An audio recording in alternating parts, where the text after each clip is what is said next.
Benvolguts conciutadans i conciutadanes. M'adreço a tots vosaltres en el tradicional discurs de cap d'any en les circumstàncies més inversemblants imaginables. Fa només un any ningú a Catalunya ni a Europa hagués pogut ni pensar que assistiríem a la vergonya i a l'escàndol de tenir avui presos polítics a les presons d'un país de la Unió Europea. I en tenim 4. El vicepresident Oriol Junqueras, el conseller Joaquim Forn, en Jordi Sánchez i en Jordi Cuixart. Són a la presó per les seves idees polítiques, i això ho sap tothom. Els acusen, com a tots nosaltres, d'haver complert la promesa electoral i d'haver estat fidels al Parlament de Catalunya, de tenir, de fet, el propòsit de construir un país millor, amb eines veritablement eficaces i amb recursos que, en justícia, ens corresponen, us corresponen, perquè són el fruit de l'esforç del poble de Catalunya en el seu conjunt, dels 7,5 milions d'habitants. Però malgrat aquesta situació, no volia deixar passar l'ocasió d'adreçar-vos un missatge de bons auguris per al nou any que comença i de fer-vos també vinents unes breus reflexions. En primer lloc, vull agrair a tothom la seva participació a les eleccions del 21 de desembre passat. Gairebé una participació del 82% és un èxit democràtic històric, però ho és tant a casa nostra com a la majoria de països d'Europa. Sempre hem dit que els catalans no tenim por de les urnes, convoqui qui convoqui a les eleccions. I és per això que podem estar molt contents, podem estar-ho com a poble, com a demòcrates, de la nostra participació en una jornada, ara sí, sense violència i sense repressió. Gràcies, a més, per haver emès amb tanta claredat un missatge que ja no admet discussió. Els catalans pensem el que pensem, volem i sabem fer servir les urnes per resoldre les nostres aspiracions i les legítimes discrepàncies sobre com hem d'encarar el nostre futur col·lectiu. Som un poble democràticament madur, que s'ha guanyat el dret a fer-se a si mateix com a república d'homes i dones lliures.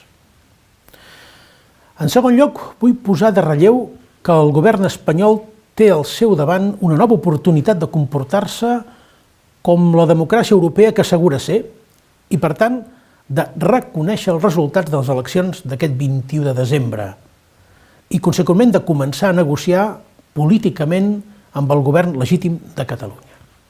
Els ciutadans catalans i els ciutadans espanyols així ho esperen, però també ho esperen molts ciutadans europeus i els seus governs i les seves institucions. Molts ciutadans esperem que, fracassada la recepta de la violència, de la repressió i de la liquidació de l'autogovern, comenci finalment l'era del diàleg i la negociació que venim reclamant des de fa tants anys. El president Rajoy va proposar als socis de la Unió Europea una solució ràpida i indolora, un remei gairebé miraculós que resoldria el plet català abans de Nadal. Supressió de les institucions catalanes legítimes i democràtiques, intervenció de la Generalitat i convocatòria exprés de les eleccions al Parlament i, naturalment, una victòria electoral dels partits constitucionalistes que formarien un govern autonòmic, dòcil i conformista. Doncs no. La darrera part no només no ha sortit com ell somiava, sinó que el seu partit ha quedat relegat a la darrera posició i el govern que presideixo pot mantenir el suport parlamentari de què ha gaudit. Els responsables d'aquesta recepta els hem de preguntar de què ha servit tanta repressió. De què ha servit perjudicar el poble de Catalunya amb la paràlisi que ha significat el 155 i que ha perjudicat tothom?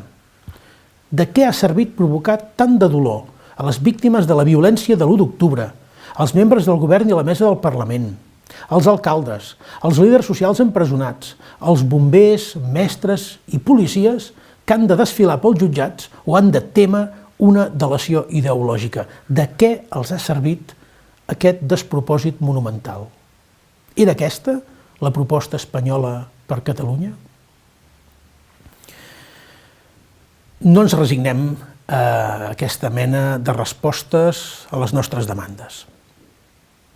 Tenim el dret de defensar una Catalunya molt millor. Tenim el dret de disposar de les eines per fer-ho possible, eines que l'estat espanyol ens nega sistemàticament. És més, com a polítics tenim el deure de fer-ho.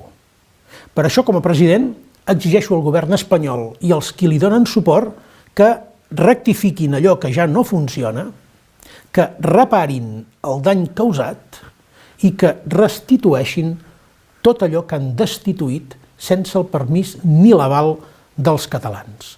Les urnes han parlat, la democràcia ha parlat, tothom s'ha pogut expressar. A què espera el president Rajoy a acceptar els resultats, a acceptar la voluntat dels catalans?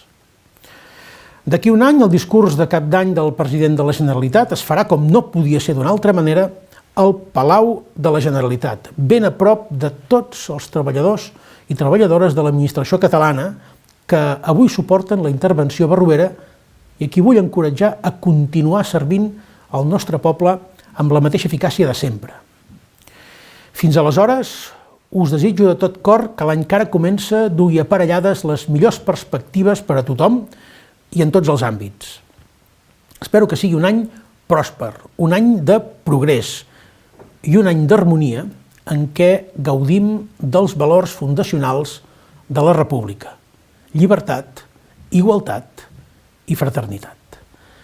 Moltes gràcies i bon any 2018 per a tothom.